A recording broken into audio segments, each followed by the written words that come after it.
పశ్చిమ గోదావరి జిల్లా పాలకొల్లు గాంధీ బొమ్మ సెంటర్లో నియోజకవర్గ వైసీపీ ఇన్ఛార్జ్ గోపాలరావు ఆధ్వర్యంలో చంద్రబాబు వెన్నుపోటుకు 2 ఏళ్లు కార్యక్రమం నిర్వహించారు. కూటమి ప్రభుత్వం ఏర్పడి 2 సంవత్సరాలు పూర్తయినా మేనిఫెస్టోలో చెప్పిన సూపర్ 6 హామీలు అమలు చేయలేకపోయారని గోపాలరావు అన్నారు. కూటమి తీరును ప్రజలు గమనిస్తున్నారని, రాబోయే రోజుల్లో తగిన గుణపాఠం చెబుతారని తెలిపారు.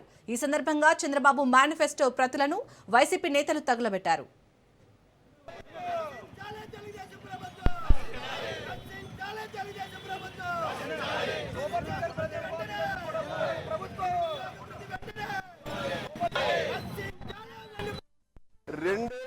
రెండేళ్లు కూడా మోసపూరితమైన పరిపాలన చేశారు చంద్రబాబు నాయుడు. మోసపూరితం అంటే చంద్రబాబే ఒక మోసం.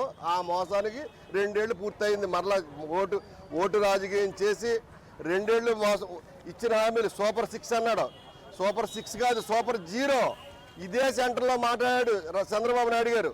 ఏమని మాట్లాడాడు? ప్రజలన్నీ అన్ని గమనిస్తూనే ఉన్నారు. ఈ రోజు వరకు కూడా ఒక్క హామీ అయినా మీరు నెరవేర్చారా? పూర్తిగా ఫుల్ ప్లెజ్ 99% ఒక్క హామీ నెరవేర్చింది మీరు చూపించండి. ఈ రోజు వరకు మా నాయకుడు అలా కాదు, ప్రతిదీ మాట ఇచ్చాడు, మాట తప్పకుండా 99.5% అన్ని హామీలు పూర్తి చేసి నిరూపించుకున్నాడు.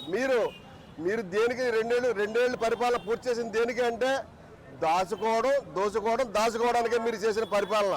2 ఏళ్ళు కూడా మోసం